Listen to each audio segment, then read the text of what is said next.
1 Corinthians chapter 6, verse 12 says, "All things are lawful unto me, but all things are not expedient. All things are lawful for me, but I will not be brought under the power of any."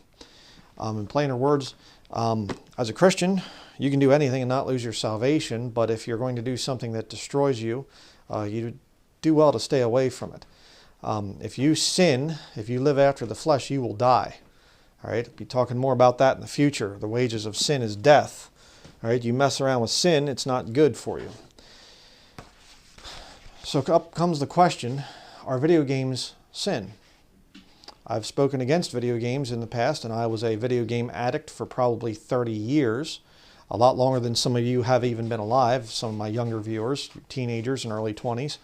I was playing video games when you weren't even born. Okay, so don't talk to me about, well, you don't know what it's like, and you don't. Well, I will grant you, I don't know what it's like to play some of these new, more horrible, hideous, violent video games.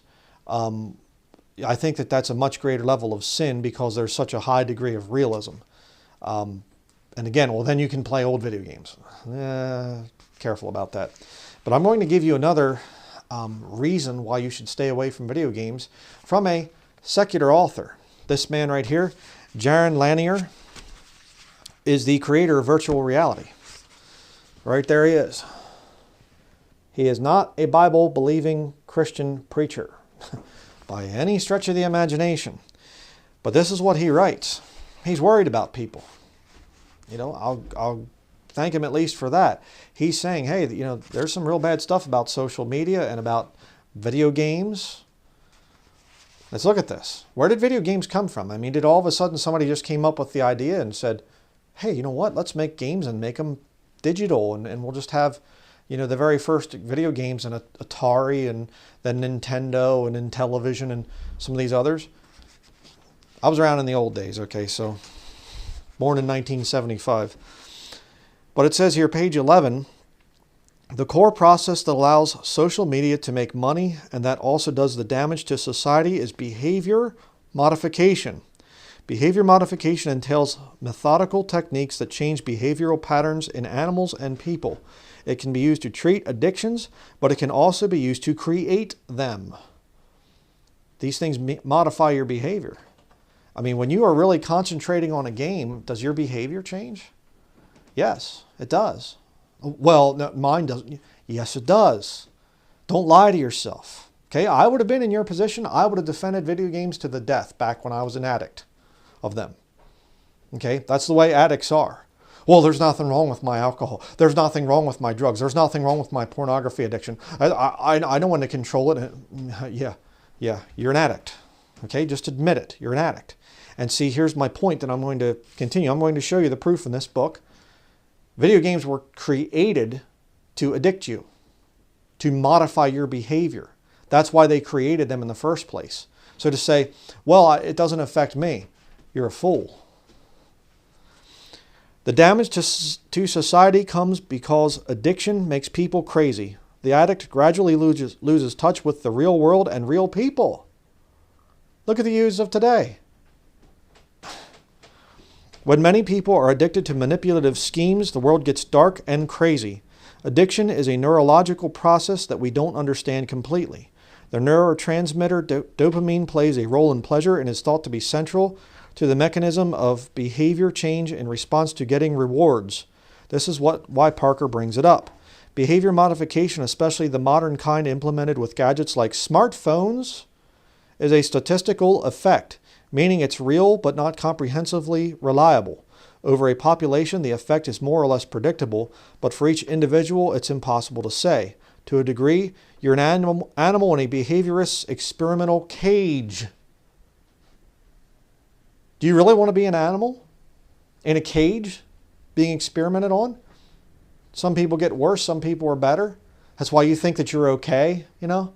Well, I'm not as bad as so-and-so. You're still in a cage, animal. You're still addicted. It's still behavior. It's still, modifying your behavior. But the fact that something is fuzzy or approximate does not make it unreal. Originally, food treats were the most common reward used in behaviorist experiments, though the practice goes back to ancient times. Every animal trainer uses them, slipping a little treat to a dog after it has performed a trick. Many parents of young children do it too. One of the first behaviorists, Ivan Pavlov, famously demonstrated that he didn't need to use real food. He would ring a bell when a dog was fed, and eventually the dog would salivate upon hearing the bell alone. He didn't actually have to have a physical treat, just a sound. Remember that. Using symbols instead of real rewards has become an essential trick in the behavior modification toolbox. For instance, a smartphone game like Candy Crush uses shiny images of candy instead of real candy to become addictive.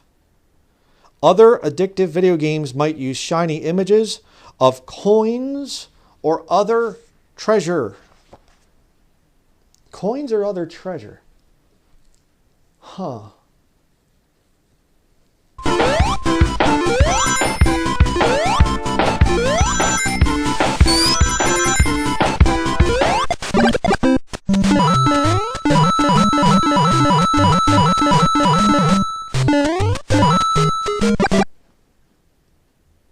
Yeah, I wonder about that. Those are old games and everything. Those are really old games. I didn't even play those. Yeah, but what are they using in the modern games? You get money, you get points, you get all these other things. You build up your weapons better and better, and you start out as a peasant. You eventually become a knight in shining armor and everything. It's rewards. And you become addicted to it. It's designed to be addictive. Oh, but not for you, because you're somehow smarter than the computer programmers of Silicon Valley.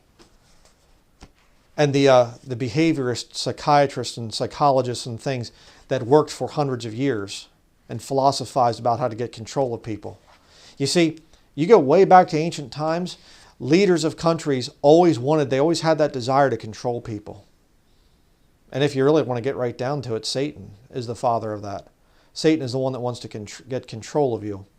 And hate to tell you, video games are a good way for him to do that. Well, not me. I can just play a game now and then and I just walk away from it. You're an addict. Okay? When you know that something has been designed to addict you, just get away from it. Period. It's going to bring you under its power. It's just as simple as that. I mean, a cigarette. What good is a cigarette in your life? There's no good thing that can come from a cigarette. All right? None at all. I would say some fermented, alcohols and whatever else might be healthy if they're fermented properly and whatever, but you get the high level alcohol or the synthetically produced alcohol, what good is it doing you? Don't even mess with it. See? Use your mind. You think. I know most people won't. Most people just go on doing what they want and whatever else. But if you're a young man, don't waste 30 years of your life like I did. Realize that you've been scammed, that you're being experimented on as an animal in a cage by the behaviorist programmers out there that want to make a living off of you. They want to con you in to keep buying their product. And basically, quite frankly, you say, well, how does it work though? Because I only buy an occasional video game, so they're not getting rich off of me. Okay, but you're not posing any kind of a threat to them. That's the real issue here. You can program an entire populace of people to be just docile, servile slaves. Young people that could rise up and take up arms against tyrannical government and take up arms against tyrannical systems, but they're too busy playing video games. Thinking that they're winning when in reality they're losing every time they turn it on. Well, they're not controlling me because I just, I don't play them that much. And if you're playing them at all, they have you. I mean, let's just think about this from what he said there, the behaviorists, they'd put dogs in a cage. What would you think if you're walking down the street and there's a whole bunch of cages and a whole bunch of teenagers in them? And some man says, excuse me, would you like to come on over here and spend some time in a cage? Well, maybe for a few minutes. I guess, I can get out. Oh, sure, yeah. As soon as you're ready, just come on here and just be humiliated in this cage here. You say, well, I wouldn't do that. You're doing it when you turn on the video games.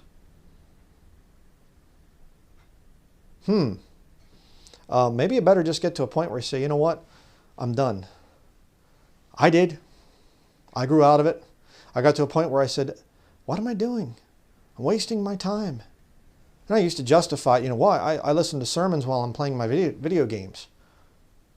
What good was it doing me? Ruining my eyesight, ruining my health, ruining my brain. Get away from video games. They are sin. There's no question about that. And I apologize for ever taking too light of an attitude and whatever else. I didn't understand the full spectrum of the whole thing, and it did, you know. And quite frankly, I was cowardly. I didn't want to come out and hit it too hard. I'm going to hit it hard from now on. Video games are a sin. You can't justify it. I mean, Silicon Valley, creator of virtual reality, Jaron Lanier, and he's telling you, yeah, the video games, it's about behavior modification. I pray you take heed to my warning and you run away from video games. If you're not saved, you need to get saved and have the Lord help you get away from that addiction. If you are saved, you have no excuse. That's going to be it. Thank you for watching.